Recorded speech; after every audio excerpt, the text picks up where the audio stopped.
Channel read Novel Chapter 2241, controlling the Dalki. The situation for the entire alliance was looking grim as reports had been sent back to the Memorial Elders as well as the Pensui King and Queen. All of the races knew that they were at war with a frightening enemy. Many had sent off their loved ones knowing there was a chance that they might never see them again, but they did so proudly. The Alliance army was concentrated among 3 planets, with Wince taking charge as a whole. However, so far, there was next to no life on one planet, with Earth as the victors. On another, the Dalki and humans were proving too much and had pushed all the forces back to one place. It felt like it was only a matter of time until they lost another planet as well.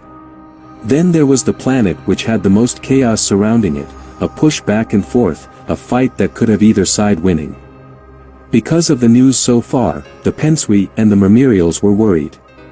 This fear also went on to Stark, who was in the room looking at Syl lying there on the bed. He had been walking back and forth, trying to see if there were any signs of him waking up at all.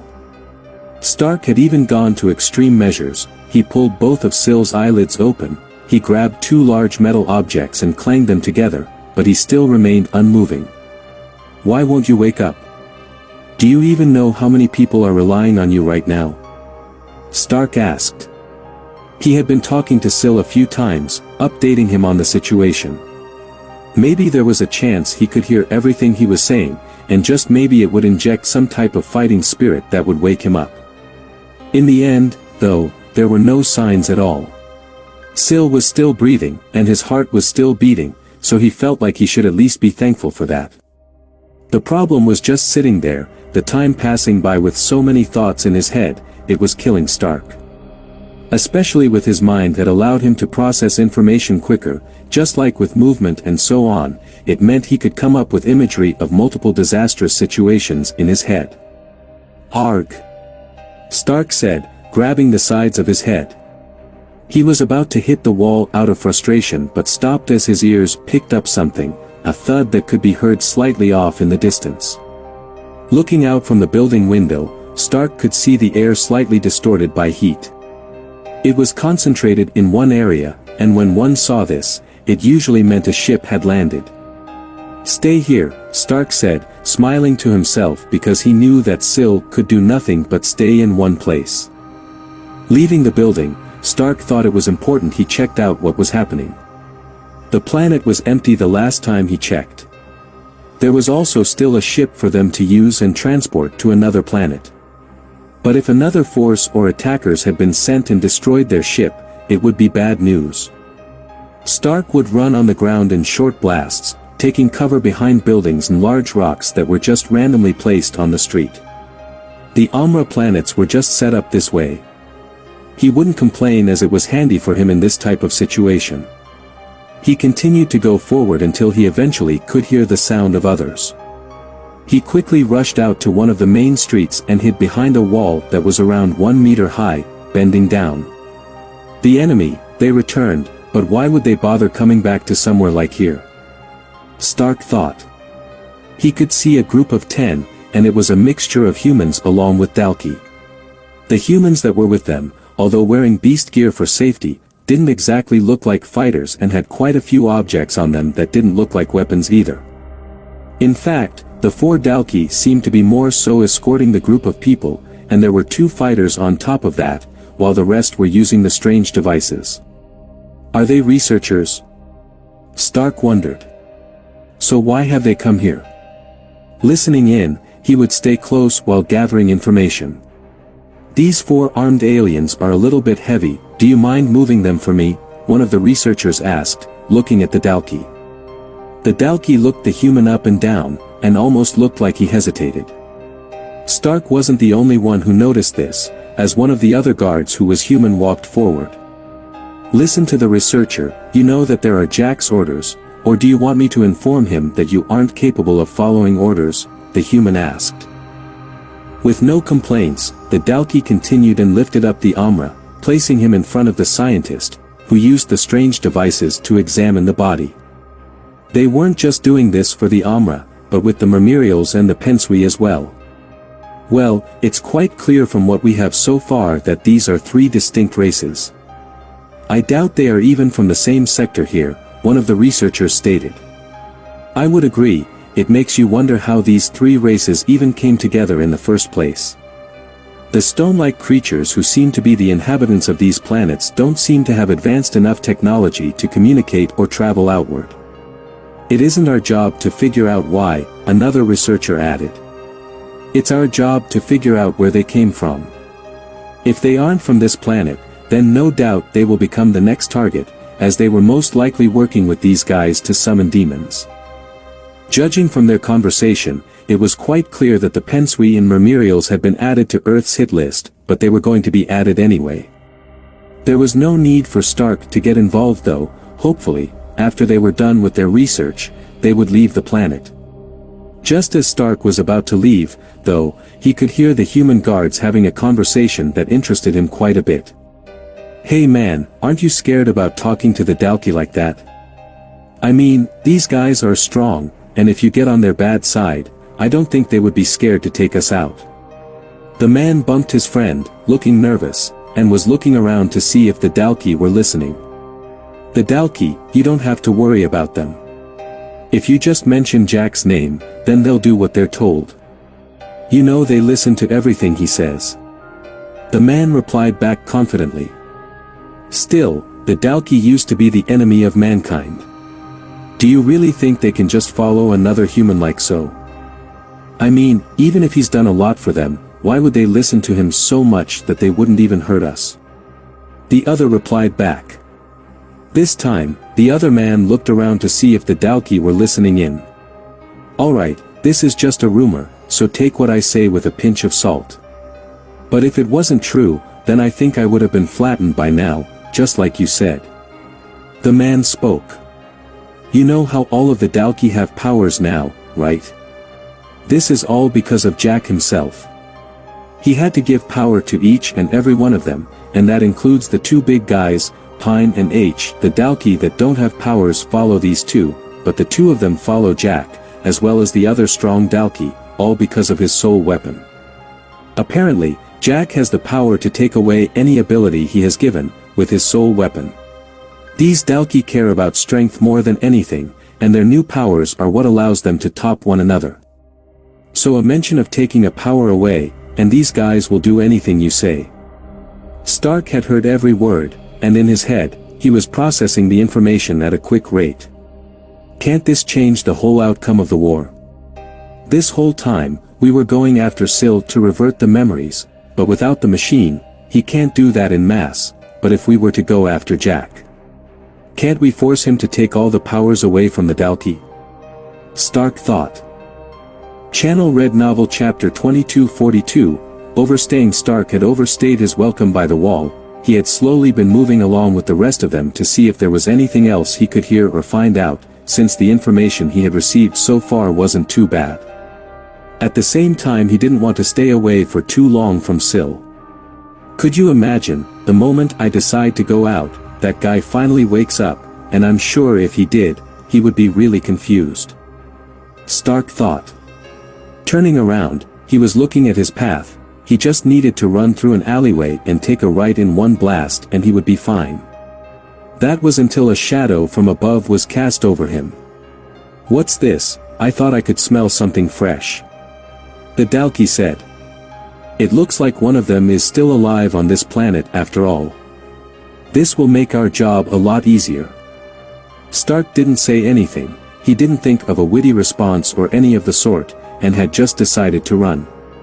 He zapped through the alleyway and took a left turn, and now he was down another street. That should be okay, right? After seeing my speed, and seeing how I can outrun them, they won't bother to chase after me, Stark thought. A moment later, crashing through the wall of one of the houses, was the Dalki. Its eyes were focused, its tongue was hanging out from its mouth. With its feet it skidded across the floor, and had its eyes locked on. "This Dalki is a 3-spike, I could probably take it on my own. The armor I'm wearing does give me extra strength after all, but there were 4 Dalki, and 3 human fighters as well. I'm not sure if I could take out one quick enough before the others arrive, and I don't know their abilities." With all of these thoughts running through his head, seeing the Dalki leap toward him, Stark decided to run. He ran and ran, continuing to go through the city. Everything was passing him like a blur, and before he knew it, he had reached the very edge where the wall was. Alright, this should do. I don't think they will have any idea where I am right now. Stark said out loud and waited a few moments. He was worried any second now, Dalki were going to come popping out from the houses nearby, but that never happened. Maybe I should just check something out. Stark picked one of the destroyed houses. There weren't many left that were in good condition, so he just picked one that gave him the best view.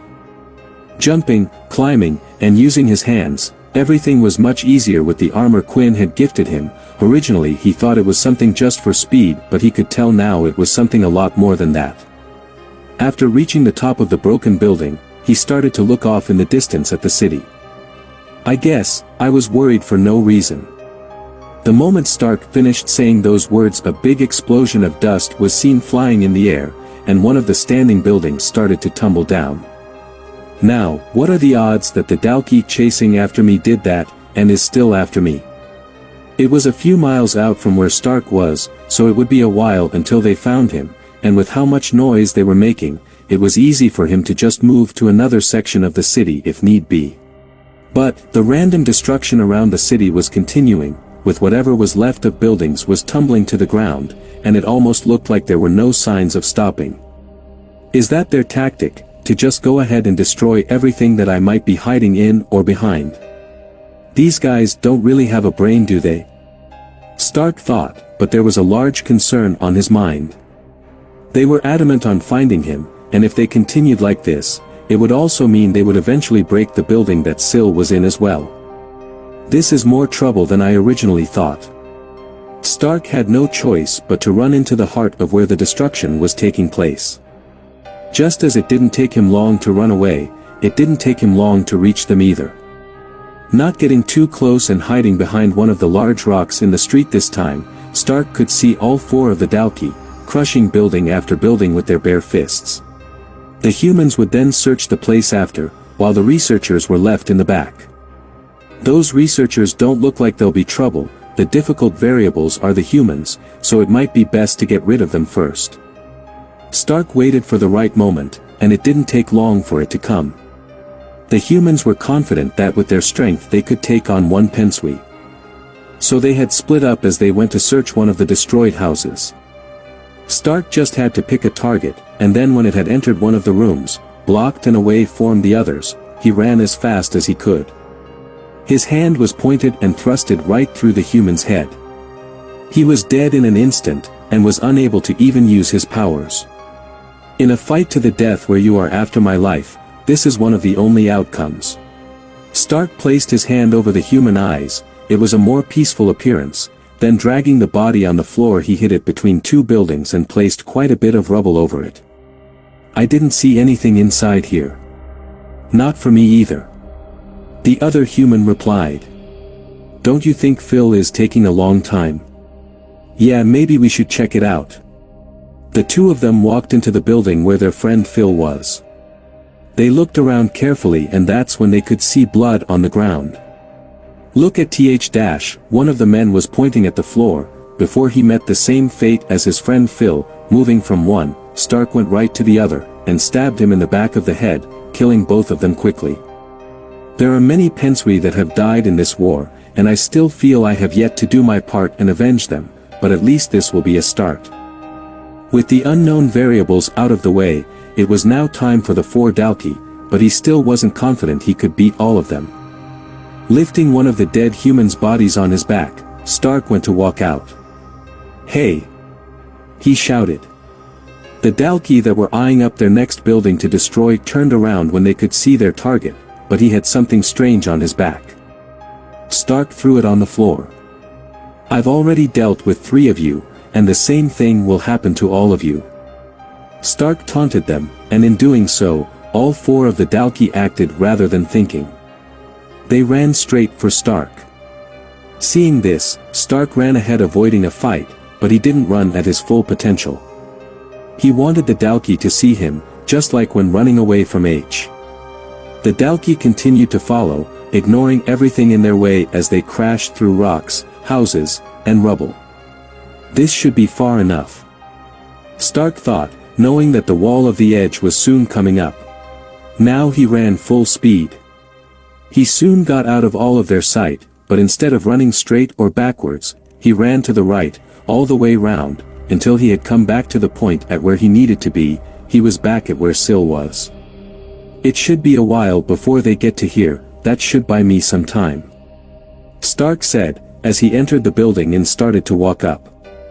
He thought about whether he should continue to try and fight the others, or maybe it would be a better idea to move Syl. When reaching the top of the stairs though, his footsteps stopped dead still, because he could see a certain someone staring out of the window. "You're finally awake." Channel Red Novel Chapter 2243, Syl Remember. Part 1, Stark was standing right by the entrance, staring at the person standing up. His figure was frail, he didn't have much muscle on his body, while his hair had grown long and was slightly ragged. They had been waiting for this person to wake up for a long time, a being that was said to have the power to stop the war. Of course, Stark trusted Quinn and his friends, which was why he did everything he could to save this person, but his appearance made him wonder, could he still be that person? His captors had barely kept him alive from the looks of things, making him weak on purpose. From the looks of things, it was a surprise he was even standing, and a big question loomed over Stark's head: did he still have his memories? Was he a friend or foe? Syl stopped looking out of the window and turned around, facing the purple man. His eyes didn't show much sign of life as he looked him up and down. "That armor, why do you have that armor?" Syl asked, then started to look at the surroundings of the room. It was clear that he hadn't been awake for long, which was a good thing. Otherwise, there was a good chance that Stark would have lost him. "Wait, there are more important things. Where are we? What planet are we on, and how did I even escape that place?" Syl asked. Stark was thinking about a good place to start their conversation, but he was happy that the human didn't consider him an enemy at first sight. "I know you must have a lot of questions, but the others, they told me to make sure of one thing before I said anything to you. Do you know a person called Quinn Talon?" Stark asked. As Syl went to open his mouth, a large explosion went off in the background, and several buildings started to crumble. It didn't seem to be too far away either, around half a mile away. They still haven't given up. Stark furrowed his eyebrows. If they continue forward, they're going to find the ship. "I'm sorry, but I need to do something first. Please stay here. I know you don't have your answers, but I promise you one thing. I am on your side. I know, we have been waiting for you to wake up." Stark ran off in a blink, and turning his head around, Syl could see him from outside of the window. He also noticed several other dead bodies that looked similar to the purple man, as well as other alien races. "This place, I've been here before, but why would I be here? Just what is happening?"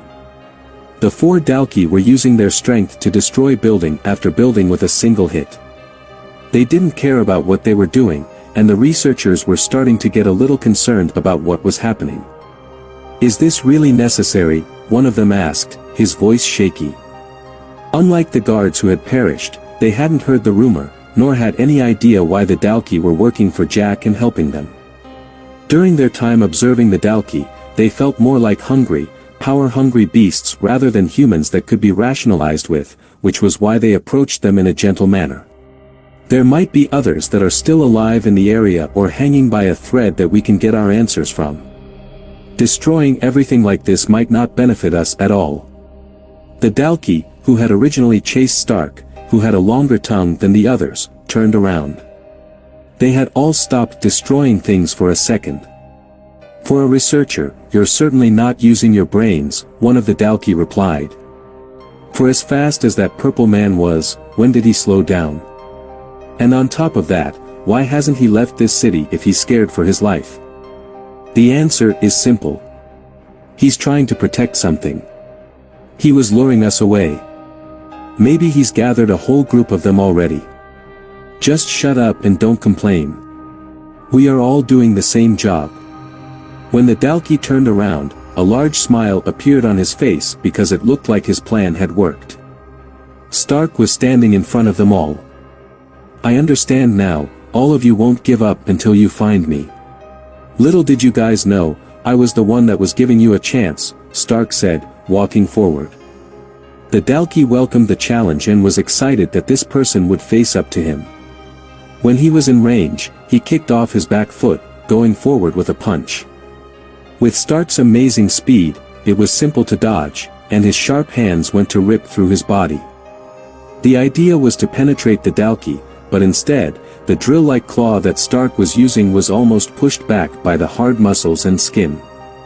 In the end, it made a shallow cut against the Dalki's ribs. ****, the Dalki shouted as he swung his arm back but hit nothing but the air. Once again, Stark used his hands to create cut after cut. "The strength the armor is giving me, and my speed allows me to create quite a powerful hit. Yet against some of these Dalki, it's still difficult," Stark thought. Out of anger, Stark shoved his hands, and this time, they penetrated his back going in around 3 inches. With his hands rapidly moving, he had pierced the Dalki 6 times before it could react. Stark jumped backward, and when he did, there was another Dalki ready to grab him. It swung both of its arms shut but was still unable to do anything as Stark moved again. The remaining 2 went to attack, but Stark avoided both of them as well, and he now was looking at 4 angry faces toward him. "I have the title as the fastest in the universe," Stark stopped himself there as he remembered his recent loss. "I have the title of the fastest pensui. If I allowed you guys to lay a finger on me, then I would never be able to live up to that name." Stark was delaying at the moment, but he didn't really have a plan. Would he have to try and defeat 4 Dalki on his own? How could he do that when he was barely able to injure them? "Are you guys going to do anything?" the Dalki shouted, trying to get the researchers to act. Little did he know, they were already acting. Several of them had their hands on the ground, and looking at the floor, Stark could feel something different underneath his feet. His body was sinking in. When looking down, the ground beneath him had almost turned into a paste-like mud. He lifted his feet, which he could do, but trying to move them forward was impossible. He was being dragged down and just sucked into the floor more. The researchers had been selected for this task for a reason. Knowing that the traits of one of the alien races were speed and the fact that they would have to trap subjects, they had prepared for this. "Nowhere to run now. I'm going to enjoy my time with you," the Dalki licked his face with his large tongue. Stark was struggling to get out at first, before the Dalki reached him, but then suddenly stopped as he could see someone out on the field. When did he get here? Stark thought. The Dalki noticed that the purple man's gaze was not on him, but what was focused behind him. "What are you looking at?" The Dalki turned his head, and could see a man in white robes, almost frail and sick-looking, like a hospital patient. The frail man's arms started to light up with lighting, spiraling around both of his arms, then 4 of his fingertips soon started to glow bright blue, almost turning into a white light. "That man, I need to speak to him, so get out of my way," Syl said. 4 sparks came out from his finger, producing lighting bolts. With it, a thunderous bang erupted in the area. The researchers' ears exploded with blood, falling to the floor, and as for the Dalki, each of them had a large hole in their chest, where the lightning had struck, and they soon fell to the ground dead. Channel Red Novel Chapter 2244, Syl Remember, Part 2, when the researchers were given the task to come to the planet that was meant to have next to no life on it, they thought it was an easy task. The Dalki, as well as the travelers that were quite high up in terms of ability level and beast gear, were there just in case they ran into any trouble. Maybe a few that were still alive that could cause some trouble. Never had they expected for this to happen. The attack used by the frail man was so powerful and had made such a devastating noise that it had broken their eardrums. They could hardly hear anything, apart from a dull ring, and as that faded, everything was muddled. Blood was dripping down the side of their heads, and even their brains felt like they were somewhat in pain. Huddled over, they were grabbing their head and ears, rolling back and forth. Usually, beast gear or chi would give one enough energy to protect themselves from the sound of an attack like this, but they had none of that, which was why they had been so affected by the attack. The mud around Stark's feet was starting to harden slightly. He was no longer sinking into the ground, but it would still be hard for him to get out on his own. Still, he stood there stunned once again, staring at this person. So this is Syl, this is the person that everyone has been waiting for. What is this power? Stark thought. In less than a second, Syl had taken out 4 Dalki just like that. The attack was so fast that even Stark felt like there was a chance that he wouldn't be able to escape it. I understand now why they said this person was our hope. Even without him using the machine, with his power alone he has enough strength to turn the tide of this war and save us. Syl had opened up his special soul weapon book and selected a few abilities. After that, he walked over to where Stark was and placed his hand on the ground.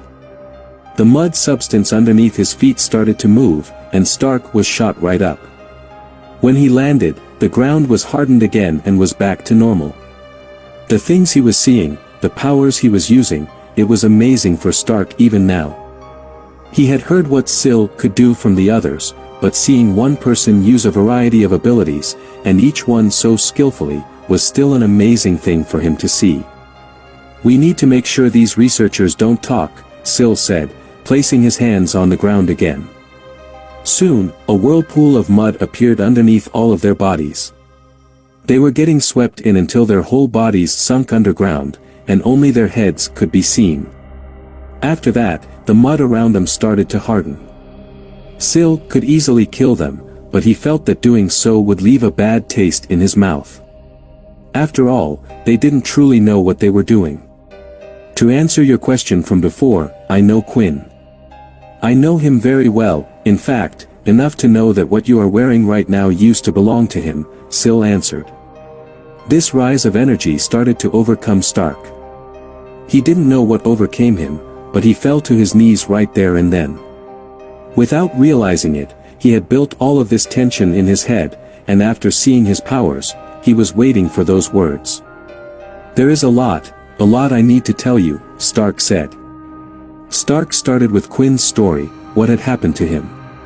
How everyone forgot his memories. After all, Syl had been trapped, and in doing so was unaware of what happened after he disappeared. After that, he went on to explain the war that was taking place right now, and how they had managed to save him. He even included details about how the Blades were currently there, and who was on their side fighting for them on another planet. Those bastards, they kept toying with me. Syl gathered chi in his body, which helped him bring strength in his fists since his natural muscles had been vastly depleted. Syl remembered some things very well after he was brought in by H. He knew that Jack was behind everything because there were a few times where they had met in that special room. During the fight with H, Jack was curious about Syl's powers, and after trapping him, and draining him of his energy until he was not a threat anymore, he brought in those with powers that could be used against him, powers that would often be useless in battle. 1. A rare ability that worked similar to that of the vampire influence skill, but since it was an ability, it was far more effective. It had conditions, such as only working a few times on one person, but with it, Jack had managed to get the fact of how Syl was able to use so many powers, and it was due to his soul weapon, the book. This information, however, had actually caused Jack to fear Syl somewhat. Who knew how many abilities he had? With his power, there was a chance that he could maybe reverse the memory change ability. Even if he didn't, if he was let free, with his future sight, he would be able to see things that didn't make sense, or maybe even rewind time to the point where the ability didn't work on him. Jack had considered Syl too dangerous to be used in a way he was using powers, which was why he was locked up the way he had been. It also scared Jack to the point where he didn't wish to take Syl's power, too worried that maybe his power would be taken as well. After all, would Syl still have a soul weapon? If that was the case, then how would it work? Either way, it wasn't something Jack wanted to test. However, through his weakened state, other ability users could force Sil to do their bidding. To control his mind in other ways whenever they needed to use him, and Sil remembered everything he did. I need to pay them all back. Sil gritted his teeth. I will get all of them, including H for causing all of this. Then we should hurry quickly, who knows what is happening to the others, I have a ship not too far away. Stark stated. Thinking about everything though, Sil once again opened his book up, changing his abilities once more. Before that, there is still something that I need to test. We need to see if it works and how to use it. Stark was unsure what Sil was talking about and just watched him as he walked up to the researchers. One of them had the mud ability anyway, so Sil was sure once they had recovered enough they would be able to break out from this place anyway. Using their ability was just to keep them here for a bit because he had another use for them. Sil gently placed his hand on top of one of the researchers' heads. I've been forced to use the power a few times, but I was in a lot of pain from using it through that machine, but I think I got it, Sil said as he lifted his hand. You said to me before, that everyone forgot who Quinn Talon was, right? Sil asked. Yeah. Stark replied back. Alright, so tell me, do you know Quinn Talon? Sil asked. Both of them looked at the researcher for a while waiting for him to answer, but there was no answer. Ah right, I almost forgot. Sil knelt down and placed both of his hands next to the researcher's ears. They started to glow, and his ears started to heal. Sorry about that, now let me ask you again, do you know Quinn Talon? Sil asked. The researcher looked dazed, confused, and mostly scared. Please don't hurt me, please, the researcher stated. Then answer the question. Sil said, his hands lit up with lightning. Yes. Yes. Of course, I know Quinn Talon. Channel Read Novel Chapter 2245, The War Over. On one of the many Amra planets where the fighting was taking place, it had almost completely stopped on one planet. Intense battles between the two forces very best were going on. At first, the humans and Dalki were both very confident in their victory. They had already pushed the enemy so far back that they only had to get through the market square and then to the enemy's camp that had been set up to finish them off. However, help had arrived at the last moment, but even with the help, they knew they had Pine and his team of 5 spiked Dalki on their side. Still, they thought victory was in their sights until the 5 spiked Dalki started to lose one by one. Each battle against the 5 spikes had been tough so far. Minnie and Galen, with both of their hard work, had finished the 5 spike off. The two of them had come out of the fight mostly unhurt and wished to help the others. By the time their fight was over, though, Layla was on the floor lying in one of the partly broken houses. In order to protect her and make sure she didn't get hurt, she went with Galen in her shadow to stay by her side while the fight between Russ in his black swordsman form and Pine had continued.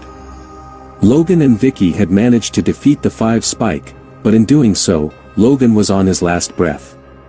He was close to death until the humans from the enemy side had intervened. Conflicted on who they were fighting for and why Logan would fight for the other side, they had decided to help him. Currently, they were on the rooftop of one of the buildings near the square. Those with healing abilities were doing what they could to make sure Logan would make it out there alive, while Vicky was meditating, trying to get her energy back. Thankfully, due to the tense fight and power that was coming from the battle between Pine, Layla, and Russ, nearly no one was paying them any attention or attempting to go after their lives. Still, there were intense battles with the other 5 spikes going all over the place. One of them was Jake. He had no trouble going up against the 5 spike. He had yet to be seriously injured, and his combination of mixing powers to create new ones made him versatile and able to do things that the 5 spike couldn't imagine. The only thing he was having trouble with was the fact that the Dalki he was facing just wasn't dying. In the end, though, stabbing the Dalki with metal spikes through its body, freezing its legs in place, Jake was also able to melt the Dalki's head, killing it completely. He was able to make a molten, lava-like substance by combining his earth ability with a bit of his hardening ability and then melting it down with his flames. This was something the Dalki was unable to deal with. Just like Vicky, though, Jake had expended a lot of MC cells and moved slightly back to heal a bit. He wished to help the others, but the thing was, they didn't need any help. The two sisters alone were able to deal with the Dalki they were facing as well.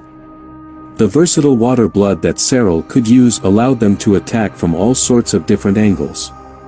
Meanwhile, Wince was able to do most of the damage with her celestial strength, her demon tier spear, and her water powers. A combination of the two, attacking the right point, made them an incredibly strong duo. It looked like they would have been able to deal with their 5 spike a bit earlier compared to the others. The only problem was Wince had injuries from before. Finally, there was the group of blades. They had already lost a number of their group before Shiro had arrived, and unfortunately, even with Shiro there, they found the 5 spike Dalki difficult to deal with. Shiro, switching between Vorden and Radin, had done a lot of work against the 5 spike, but they still managed to lose a couple more blades to the 5 spike before managing to defeat it. It was almost as if the Dalki knew it was going to lose its life and did its best to take a couple down with them. With that, all of the 5 spike Dalki that had arrived in the attack had been defeated, and then there was only Pine left. The thing was, the Dalki and the humans watching never expected him to be defeated. Even while watching the fight, nearly throughout the whole thing, he had the upper hand, but now his head was on the floor, and his body was there as well. Strangely, though, the body started to turn into particles of dust. What is this? Russ thought. No one dared approach Russ. They had no idea that he was completely spent of his MC cells. In their head, he was just the one that had finished off a single being that could take out their whole army, so they didn't want to approach him for fear that he would do the same. After the particles of dust started to disappear, a crystal was left in its place. Russ bent over and picked it up. It was long and quite thick as well. I've never seen anything like that, and this was inside his body. Russ thought. It doesn't feel the same as those nest crystals, but I wondered if I would be able to absorb it just like the nest crystal. If it's even able to give me a fraction of Pine's power, it would be worth it. Activating one of his storage rings, the crystal was placed inside. He would keep it for himself. After all, he had earned it. On top of the rooftop, the color could be seen returning to Logan's face. He was now breathing in deeper than before. It looked like they had managed to reach him in time. It's a good thing we brought some engineers with us to have a look as well, one of them said. Yeah, some of the backup circuits were used to help his body function in a certain way. Honestly, it's because of that, he managed to stay alive as well. Finally, Logan opened his eyes. He could remember what had happened, but the first thing he did was turn his head, and he could see Vicky sitting there meditating. She was ignoring everything around her and didn't even realize that the one she had been worried about this entire time was awake. I can see her clothes are wet. She must have been crying quite a bit, Logan thought. What was going to happen now, though? Was the war over on these planets? It was clear that many of the humans and even the Dalki no longer had a desire to fight. None of them had jumped in after the death of Pine, nor had continued their fighting. Perhaps this was a chance for them to split ways from each other and end the battle there. A sound had soon entered Logan's ears, and everyone else's though. Looking up, they could see a spaceship flying by. It soon hovered just over the market square. Not getting a good feeling of what was about to come, Russ, who was below, decided to move and headed back to where Layla and Minnie currently were. The ship never landed, but the hatch had opened, and falling down from the ship were 3 figures. When hitting the ground, they had done so in a heavy way due to the planet's gravity, and a cloud of dust spread out by their feet. All 3 of them, based on their shape and size, were clearly Dalki, but when taking a closer look at them, one could see that they were different from the others. For one, 2 of the Dalki had 6 spikes running from the top of their back down, getting smaller as they went closer to the tail. Then there was the one in the center. It's H, he's finally here, Logan said, looking from above. I believe you know why I'm here. Now, where is he? H asked. No one had given an answer, and in that moment, one person had decided to act. Was it through fear, trying to get the upper hand, or just desperation to do whatever they could to take this monster down? Wince stood on her feet. She started to run forward. Blue aura surrounded her, mixing in with the celestial energy. More water started to gather around her trident. She was putting every little ounce of strength she had into this attack and hurled it, throwing it over her shoulder. Her strength, the power, all pushed the spear forward, creating a wave and stream of water that would have been able to cut diamonds. It had so much pressure behind it. The spear was aimed right towards H, who simply raised his hand. He stepped to the side and grabbed it. When he did, he spun his body and hurled it back. Several loud bangs were heard as the trident was breaking through sound and air barriers. The trident had moved too fast, the attack was too fast, and now, Wince, looking down at her stomach, there was a large hole. Nearly her entire midsection was missing. She didn't even have time to say her last words as she fell to the floor, followed by the screams of her sister. Thanks for watching and subscribe my channel.